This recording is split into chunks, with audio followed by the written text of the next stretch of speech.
안녕하세요. 오늘 여러분과 함께 미디어 산업 동향과 케이블 방송의 생존 전략이란 제목으로 강의를 하게 된 저는 언론개혁시민연대 김동찬이라고 합니다. 반갑습니다. 먼저 강의를 시작하기 앞서서 언론개혁시민연대에 대해서 짧게 소개해드리고 시작하도록 하겠습니다. 저희 언론개혁시민연대는 여러 가지 언론 미디어와 관련된 사안 가운데 주로 법 제도를 개선하는 정책 활동을 펼치는 단체입니다.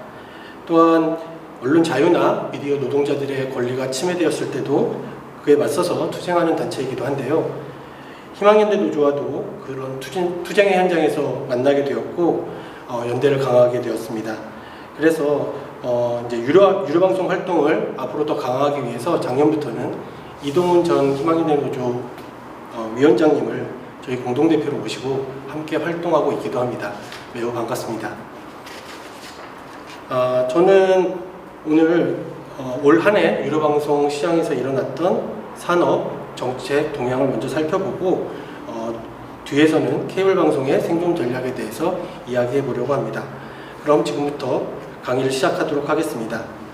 첫 번째 주제는 산업 정책 동향입니다. 우선 기본적인 통계를 함께 보려고 하는데요. 이 자료는 이번 달 11월에 과학기술부가 발표한 최신 자료입니다. 유료방송의 매체별 가입자 수를 비교해 놓은 표인데요. 먼저 IPTV를 보시면 2020년 하반기에 비해서 올 상반기에 74만 9천 명 정도가 가입자가 증가한 것을 볼 수 있고요. 반면에 케이블 방송은 18만 명 정도가 줄어들었습니다. 이것을 기간을 4년으로 넓혀서 이 가입자 추이를 보게 되면요. 2017년 11월에 처음으로 IPTV 가입자가 케이블 방송 가입자를 추월하기 시작한 이후로 계속해서 이런 추세가 이어져 왔고요. 그 결과 지금 올해 6월 달에 이르러서는 IPTV의 경우 2천만 가입자를 돌파하기 눈앞에 이제 와 있는 상태이고요. 케이블 방송 가입자는 계속해서 줄어들어서 처음으로 1,300만 명 가입자가 무너졌습니다. 아래 그래프를 보시면 이렇게 계속해서 가입자가 수가 벌어지고 있는 양상을 확인하실 수 있습니다. 이런 추세는 저희가 몇 년 동안 계속 지켜봐 왔던 것이고 또 그런 추세가 올해까지도 계속 지속됐다고 보시면 될 것 같습니다. 그럼에도 불구하고 여전히 케이블 방송 가입자도 37%에 달해서 여전히 산업적으로도 정책적으로도 굉장히 중요한 영역으로 남아있다고 볼 수는 있겠습니다. 기본적인 통계를 본 데 이어서 지금부터는 올해 한 해 동안 나타난 그 유료방송 산업 동향 중에서 가장 특징적인 점을 한 3가지 정도 제시해 보려고 합니다. 그 첫 번째는 이 통신기업들이 디지털 플랫폼 기업으로 전환하는 속도가 굉장히 빨라졌다는 것입니다. 이런 현상은 열심히 우리가 통신망을 깔아놨더니 정작 거기서 그 망을 통해서 돈은 네이버나 유튜브, 넷플릭스와 같은 디지털 플랫폼 기업들이 벌어가더라. 이런 문제의식에서 이제 출발을 하는 것인데요. 아마 요새 이것과 관련해서 뉴스를 통해서 이 통신기업들이 구글이나 넷플릭스와 같은 플랫폼 사업자들과 이 망 사용료를 두고 분쟁을 벌이는 뉴스들을 상당히 많이 보셨을 겁니다. 이렇게 한편으로는 우리의 망을 사용하는 대가를 지불하라고 이런 분쟁을 벌이면서 또 한편으로는 그들이 지금 수익을 창출하고 있는 사업 영역으로 직접 진출하는 현상이 올 한 해 아주 빠르게 진행됐다고 말씀을 드릴 수 있겠습니다. 오른쪽 그림은 이제 SKT가 어떻게 그런 형식으로 변해가고 있는지를 보여주는 것인데요. 이런 현상을 일컬어서 주로 이제 탈통신이라고 부르는데 그 SK텔레콤의 탈통신 현황을 보여주는 그림입니다. 통신으로 시작된 사업을 미디어로 연결하고 그 미디어로 연결한 것을 다시 커머스와 연결하는 이런 형태를 보실 수 있겠습니다. 자, 이런 탈통신의 특징들을 분야별로 다시 한번 쪼개서 보면요. 방송 미디어 분야의 경우 과거에는 가입자 확보를 하는데 우선순위를 뒀다면 올해 들어서는 가입자보다는 콘텐츠를 확보하는 경쟁이 심화되고 있습니다. 이런 현상은 또 이런 현상을 통해서 결국 우리가 또 지켜볼 수 있는 어떤 그런 결과는 M&A 동력이 둔화되고 과거에는 이제 M&A를 하기 위해서 계속해서 관계 당국을 빨리 M&A를 할 수 있도록 허가를 내달라고 압박했던 거에 반면에 최근에는 본인들이 직접 M&A는 우선순위가 아니다라고 얘기할 만큼 이 M&A 추진이 지지부진해지는 모습으로 나타나고 있습니다. 딜라이브나 CMB 같은 경우는 M&A 얘기가 굉장히 오랫동안 지속됐음에도 불구하고 이렇게 추진되지 않고 있다는 것을 확인하실 수 있을 텐데요. 그러면 그 양적 성장보다 우선해서 어떤 것을 우선순위로 두고 사업을 펼쳤느냐, 오른쪽에 보시면 바로 OTT와 콘텐츠 영역에서 경쟁력을 강화하는 작업들을 벌여왔습니다. 대표적으로 LG U+를 말씀드릴 수 있을 텐데요. LG U+는 이제 몇 해 전에 넷플릭스가 한국에 처음 진출할 때 독점 제휴를 맺음으로써 IPTV 가입자를 2년간 20% 증가시키는 성과를 거두었고요. 이런 성과를 기반으로 올해에는 디즈니 플러스와 독점 제휴를 맺은 상태입니다. SK텔레콤은 아시다시피 지상파 방송 3사와 또 종편 중에 JTBC와 함께 웨이브라는 OTT 사업을 이미 하고 있는데요. 이 웨이브에 대한 콘텐츠 투자를 강화하고 또 역시 마찬가지로 아마존 프라임과 같은 해외 OTT 사업자와 협력을 통해서 콘텐츠를 확보하기 위한 경쟁을 펼치고 있습니다. KT 경우에는 이제 올해 HCN을 인수하긴 했지만 이제 HCN을 인수하면서 전반적으로 지배구조 개편을 했는데 그 지배구조 개편의 핵심이라고 할 수 있는 것이 바로 스튜디오 지니라고 하는 콘텐츠 자회사이고요. 이 콘텐츠 자회사인 스튜디오 지니를 중심으로 해서 지배구조를 다시 개편하고 또 향후 3년간 최소 4천억 정도의 콘텐츠 투자를 하겠다고 이제 계획을 발표해 놓은 상태입니다. 결국 이런 분야에 돈을 써야 하기 때문에 상대적으로 M&A를 통해서 가입자를 확보한 데는 투자를 하지 못했다고 볼 수 있겠습니다. 세 번째 특징은 이 미디어와 커머스의 결합이 가속화되고 있다는 것입니다. 이것은 결국은 광고시장 변화에 따라서 일어나는 현상인데요. 더 이상 광고를 통해서 수익을 충분히 창출할 수 없기 때문에 본격적으로 이커머스를 중심으로 한 온라인 전자상거래를 중심으로 해서 수익 모델을 찾아보겠다고 하는 변화입니다. 그러면서 한편으로 미디어 사업자도 이런 생각을 가지고 있고요. 또 한편으로 반대쪽에서 커머스 사업자 같은 경우는 컨텐츠를 통해서 가입자들을 유인하고 그 유입된 가입자에게 다시 전자상거래를 유도함으로써 또 수익을 창출하는 이런 현상이 일어나면서 미디어 사업자와 커머스 사업자의 경계가 점점 더 모호해지고 사라지는 현상이 올해 들어서 더 가속화되었습니다. 몇 가지 사례들이 있는데요. 티빙 같은 경우에는 이제 컨텐츠 플랫폼 사업자인데 네이버 멤버십이라고 하는 이 커머스 서비스와 네이버의 커머스 서비스와 결합을 시도한 사례가 있고요. 또 가운데 그림을 보시면 넷플릭스와 같은 역시 해외의 컨텐츠 플랫폼 사업자가 직접 이커머스 사업에 진출한 그런 사례도 나타났습니다. 또 국내의 대표적인 사례로는 이제 쿠팡이 굉장히 이커머스 시장에서 거대한 사업자로 등장을 했는데요. 이 쿠팡이 쿠팡 플레이라고 하는 OTT를 런칭을 하면서 본격적으로 미디어 콘텐츠 사업에 진출을 했습니다. 이런 식으로 양자 간의 융합이 나타난 이유는 통신 측면에서 바라보면 앞서 말씀드렸듯이 유료방송 가입자가 포화된 상태에 이르렀기 때문입니다. 왼쪽 그래프에서 보시듯이 유료방송 가입자는 지속적으로 우상향하면서 증가하고는 있지만 이 선 그래프를 보시면 이게 이제 증감률인데요. 가입자의 증가율은 지속적으로 하락하고 있는 것을 보실 수 있고요. 국내 국내 광고 시장 같은 경우에도 파란색 그래프를 보시듯이 방송 쪽으로 쏠리는 광고는 점점 줄어들고 있고 인터넷 영역, 모바일 영역의 광고 시장 규모가 확대되고 있기 때문에 이런 광고 시장 변화에 맞춰서 통신 기업들도 사업 전략을 바꾸고 있다는 것을 보실 수 있겠습니다. 그렇다면 이제는 이러한 시장의 변화들이 케이블이 포함되어 있는 유료방송 산업 정책을 어떻게 변화시키고 반영될지 전망해 보도록 하겠습니다. 우선 첫 번째로 꼽을 수 있는 것은 이처럼 글로벌 OTT와 이 경쟁 그리고 또 국내 OTT 간의 경쟁이 심화되면서 규제 완화 요구가 굉장히 강화되고 있습니다. 그 이유는 현재 유료방송에 적용되는 규제보다 OTT에 적용되고 있는 규제가 아주 현저하게 약하기 때문인데요.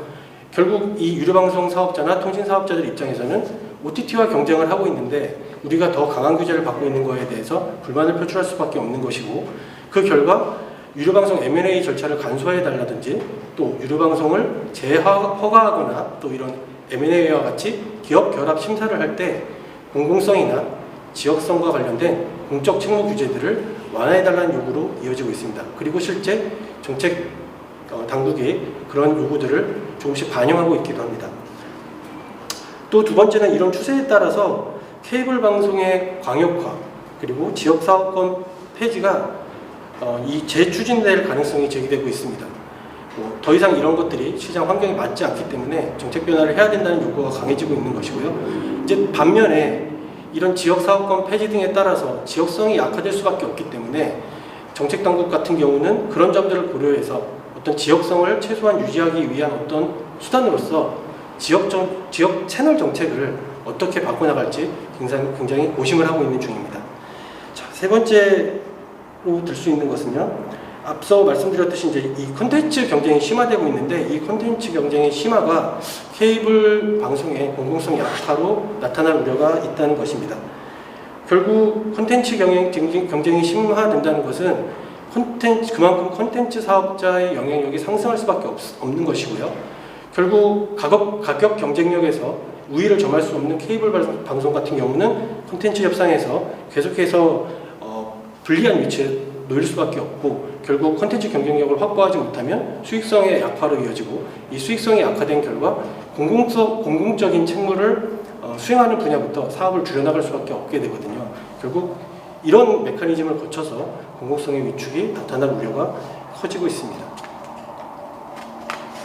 자, 그럼 이런 심각한 위기에 대응하기 위해서 과연 케이블 사업자들은 어떻게 준비하고 있는지 업계 동향을 마지막으로 살펴보도록 하겠습니다. 아주 최근에 케이블 TV 방송 협회 차원에서 케이블 TV 서밋 2021이라는 행사를 개최했는데요. 이게 뭐 한 3년, 4년 만에 처음으로 케이블 방송 사업자들이 모두 모여서 회의를 개최한 사례라고 합니다. 여기서 과연 케이블 방송이 지금 같은 환경에서 살아남기 위해서 어떤 차별화 전략을 갖춰야 하느냐, 이런 주제로 논의를 하였는데요. 그 논의의 핵심적인 결과는 공적 가치를 수행하는 지역 생활 플랫폼을 우리의 핵심 정체성으로 내세우자는 것을 합의했다고 합니다. 그리고 지역 생활 플랫폼의 핵심으로서 지역 채널에 대한 적극적인 지원과 방송 프로그램 범위에 대한 제도적 개선, 이런 관심을 가져줄 것을 정책 당국에 요청하기로 했다고 합니다. 이것은 사실 아주 오래전부터 희망연대 노조를 포함해서 저희와 같은 시민단체들이 요구해 왔던 것인데, 뒤늦게서야 이렇게 심각한 위기를 맞고 나서야 결국엔 이런 공적 가치를 수행하는 것이 케이블 방송의 경쟁력이라는 것을 깨달은 것 같습니다. 하지만 굉장히 좀 늦은 측면이 있고요. 이제 앞으로 더 구체적인 합의 사항과 정책 내용들을 발표한다고 하니까 이 부분도 역시 저희가 관심 있게 지켜봐야 할 것으로 보입니다. 네, 지금까지는 어떤 이런 산업과 정책 동향을 통해서 주로 케이블 방송의 위기 요인을 살펴보았다면, 이제부터는 그럼에도 불구하고 이런 많은 위기 요인에도 불구하고 케이블 방송에 남아있는 기회 요인에 대해서 이야기해 보려고 합니다. 케이블 방송의 지속 가능성을 위한 제언인데요.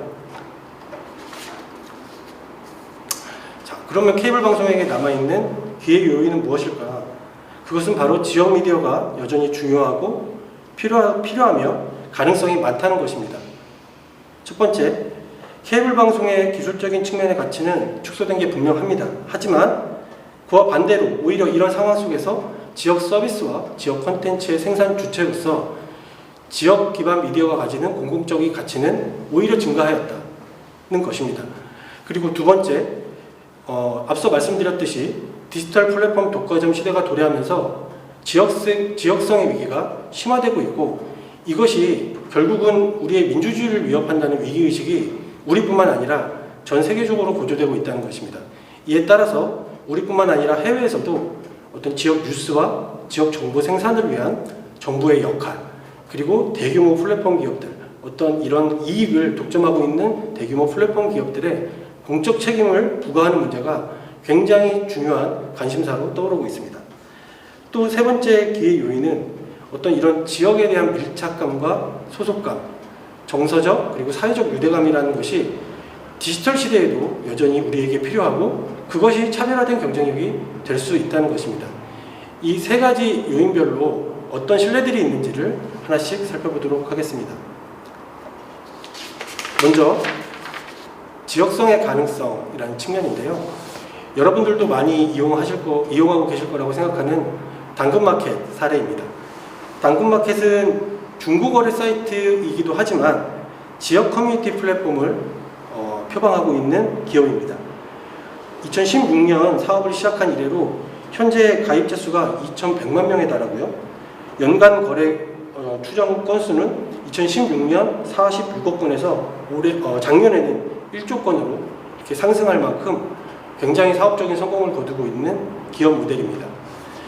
최근에 이 당근마켓의 성공 요인을 지역성의 관점에서 분석하는 연구 결과가 나왔는데요. 이 충남대 김재영 교수가 이 연구한 논문을 보면 이 당근마켓의 성공 비결을 다음과 같은 것들로 꼽고 있습니다. 먼저 첫 번째, 당근마켓의 메뉴 구성은 중고거래보다는 이웃 간의 연결과 만남에 방점을 두고 있더라. 두 번째, 이용 측면에서도 어떤 이런 거래적인 측면보다는 동네에 특화된 커뮤니티에 가까운 이용 행태를 보이고 있다. 결국 이런 것들은 지역에 대한 밀착감과 소속감, 그리고 주변 사람에 대한 존중과 동료애 같은 정서적 유대를 느끼고 싶어하는 사람들의 어떤 욕망과 욕구를 보여주는 것이다. 결국 당근마켓은 이런 사람들의 지역성에 대한 어떤 갈구를 잘 캐치함으로써, 그리고 이것을 서비스의 특징으로 삼음으로써 여타 서비스와는 굉장히 차별화된 경쟁력을 갖게 되었다는 것이 바로 이 연구의 결과입니다. 지역성이 여전히 어떤 혁신적인 서비스와 결합을 하게 되면 충분히 사업적으로도 수익 모델을 창출할 수 있다는 것을 보여주는 사례로서 당근마켓이 주목을 받고 있고, 앞으로 이 당근마켓에 대한 연구는 더 많이 나올 것으로 예상이 됩니다. 근데 제가 이 당근마켓 연구 결과를 보면서 이런 앞서 김재원 교수가 특징으로 꼽았던 이 당근마켓의 특징점들이, 저는 희망연대 노조가 오랫동안 표방해왔던 우리 동네 노동자라는 슬로건의 컨셉과 맞닿는 지점이 있다고 생각이 들었습니다. 결국 우리 동네에서 일하는 우리 동네 노동자들이 우리와 가까운 곳에서 우리와 유대감을 갖고 서비스를 펼치는 것이 사람들에게 닿을 수 있는 가능성이 매우 많다는 것이죠. 이런 사례를 저는 이제 해외에서 또 하나 찾아보았는데요. 제가 예전에 희망연대 노동조합이 한참 파업투쟁 벌이고 계실 때 아마 연대연설을 가서 이 사례를 말씀드린 적도 있는데요. 이 미국의 전자제품 판매업체 중에서 베스트바이라는 업체가 있는데요. 이 업체는 우리로 따지면 하이마트처럼 오프라인 매장을 아주 지역별로 많이 두고 전자제품을 판매하는 업체였는데, 아시다시피 미국 시장을 아마존이 완전히 싹쓸이하면서 금방 이제 망하게 될 것이다, 이런 예측이 굉장히 많았던 기업입니다. 그런데 이 기업이 어떤 혁신적인 서비스를 통해서 아마존과 지금 또 여전히 경쟁을 하고 있는 우량 기업으로 존재를 하고 있는데요. 그 혁신 서비스의 핵심이 바로 이 괴짜부대, 기익스쿼드라고 불리는 고객기술지원팀이라는 것입니다. 이 고객기술지원팀이 하는 업무는 이런 겁니다. 이제 상품을 구매하면 설치를 가서 도와주고요. 사용법을 충분히 설명을 해주고, 직접 만날 수 없는 경우에는 원격 서비스로 그 이용자들을 돕습니다. 또 불가능할 때는 가정으로 직접 방문해서 이런 서비스들을 제공합니다. 이런 것들은 이제 동네 거점이 있어야만 가능한 것이죠.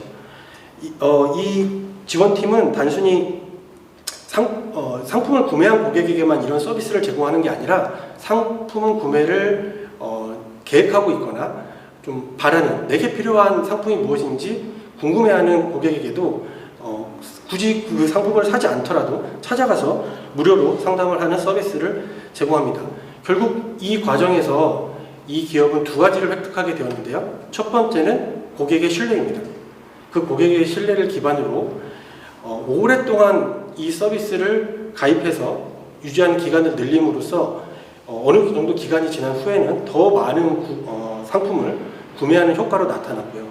두 번째는 이렇게 직접 대면을 해서 고객의 어려움과 고객의 요구를 직접 듣다 보니까 그런 것들이 차곡차곡 쌓여서 결국 고객이 요구하는 서비스가 무엇인지 그 고객의 정보를 충분히 파악할 수 있었다는 것입니다. 고객 정보는 여러분도 아시다시피 최근 디지털 산업에서도 가장 중요한 경쟁력의 원천으로 이렇게 대우를 받고 있는 부분이죠. 그런 것들을 대면 서비스를 통해서 확보했다는 것입니다. 아마 여러분들도 공감하실 만한 사례라고 생각하는데 아마 현장에 나가셔서 이렇게 설명을 해 주시다 보면 이 제품 설치나 이 기기 활용에 대해서 가장 어려워하는 고객들이 아마 노인층, 시니어 고객들일 겁니다. 결국 요 베스트바이의 고객 지원팀도 그런 경우들을 많이 접하게 되었는데 그런 과정에서 이런 노인층 고객들이 헬스 지원을 해주는 어떤 기기나 서비스에 대한 구입 욕구가 상당히 높다는 것을 파악하게 되었습니다. 그래서 그 정보를 바탕으로 단순히 전자제품만 파는 게 아니라 헬스케어 서비스로까지 사업을 확장해서 지금은 더 많은 사업을 벌이고 있습니다. 저는 이 위에 사진에서 We are here to help라고 써있는 부분이 굉장히 와닿았는데요. 저는 희망현대 노동조합에서 일하고 계신 우리 동네 설치, 수리 노동자들이 이런 기회를 보장받고 이런 노동 환경을 보장받는다면 충분히 이보다 더 큰 성과를 낼 수 있을 것이라고 생각을 합니다. 세 번째는 조금 원론적인 부분이긴 하지만요. 여전히 지역 뉴스가 중요하다는 것입니다. 아까 앞서서 이 지역 미디어의 악화가 결국은 민주주의의 위기를 불러온다고 말씀을 드렸는데요. 이제 몇 년 전부터 해외에서는 이런 현상을 뉴스의 사막화라는 개념을 통해서 설명을 하고 있습니다. 지금 요 미국의 지도가 나와 있는 그림을 보고 계신데요. 여기서 빨간색으로 표시되는 지역 같은 경우는 이런 카운티 같은 경우는 지역 언론 신문이 한 개도 없는 지역이고요. 그 다음에 노란색으로 표시된 카운티는 하나의 신문만 있고 그 하나에 있는 신문마저도 거의 일주일에 한 번 정도 발간하는 주간지 형태만이 존재하는 지역입니다. 전체 지역에서 상당히 많은 부분을 차지하고 있다는 것을 확인하실 수 있는데요. 이런 현상에 대해서 미국의 복스라는 매체에서 분석을 해보았더니 이렇게 지역 언론이 상실된 지역에서는 당연히 매체 이용률이 떨어지고요.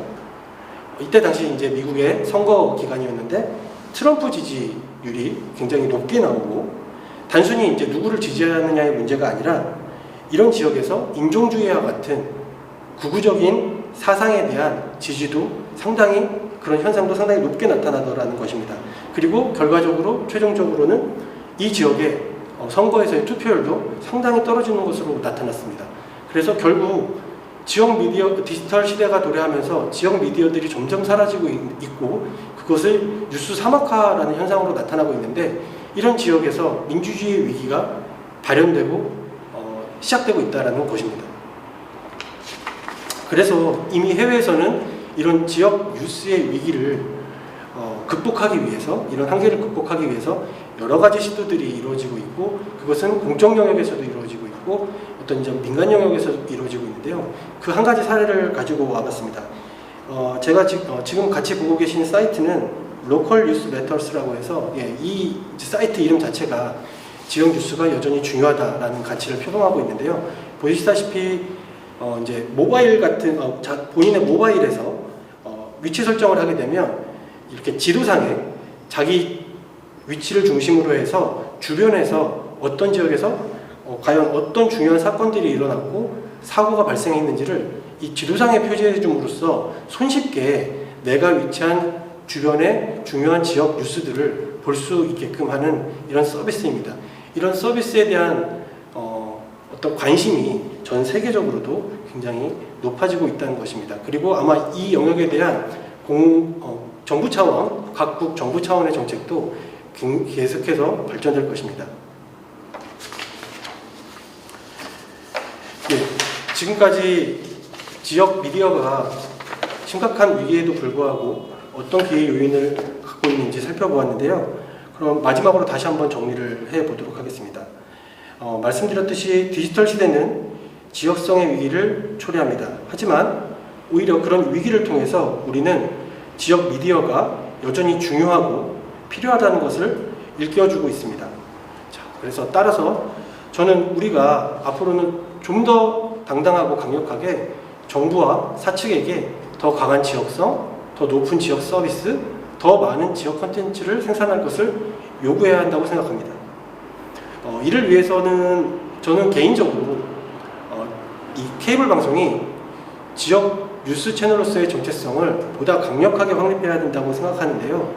지금 지역 뉴스를 할 수 있는 여러 주체들이 있지만 그 중에서 제대로 이 역할을 수행하는 사람들이 없습니다. 그런 주체들이 없습니다. 이런 지역 뉴스의 공백 상태를 확실히 뚫고 들어가서 돌파해서 우리가 지역 뉴스 채널로서 충분히 역할을 할 수 있다는 것을 보여준다면 충분히 지역 뉴스 채널로서 공적 재원의 지원도 받을 수 있다고 생각합니다. 다만 이런 경우에 지금 케이블 방송의 대부분의 소유주들이 대기업들이기 때문에 이 대기업들이 이 지역 뉴스에 부당한 영향을 미치지 않도록 하기 위한 어떤 보도 독립성 보장 제도 같은 것들을 마련해야 하고요. 지금이라도 빨리 이런 제도들을 마련하는 것을 본격화해야 된다고 생각을 합니다. 또한 지역 미디어 생존의 핵심은 지역 주민과 지역 사회에 신뢰를 얻는 것입니다. 따라서 지금도 잘하고 계시지만 앞으로 더욱더 지역 사회 그리고 지역 미디어와의 연대를 강화하고 또 아까 당근마켓과 같이 지역을 기반으로 하는 기업과의 어떤 협력도 강화를 해서 이 지역 주민과 지역 커뮤니티에 맞는 맞춤형 서비스를 확대해야 한다고 생각을 합니다. 결국 이런 혁신을 이뤄내기 위해서는 이런 혁신을 이끌 수 있는 주체들이 필요한데요. 저는 이런 혁신은 우리 동네 노동자들로 조직된 민주적인 노동조합만 통해서만 가능하고 또 여러분들이 지금까지 그렇게 해왔다고 생각을 합니다. 앞으로도 희망연대 노조가 지금까지의 희망연대 노조가 걸어왔던 길이 전혀 틀리지 않고 오히려 그 길이 맞다는 것이 점점 더 입증되고 있기 때문에 희망연대 노조 깃발 아래 지금과 같이 계속해서 더 힘차게 투쟁해 주시기를 부탁드리고요. 언론개혁 시민연대도 여러분들 투쟁에 늘 함께하도록 하겠습니다. 그럼 이상으로 저의 강의를 모두 마치도록 하겠습니다. 감사합니다.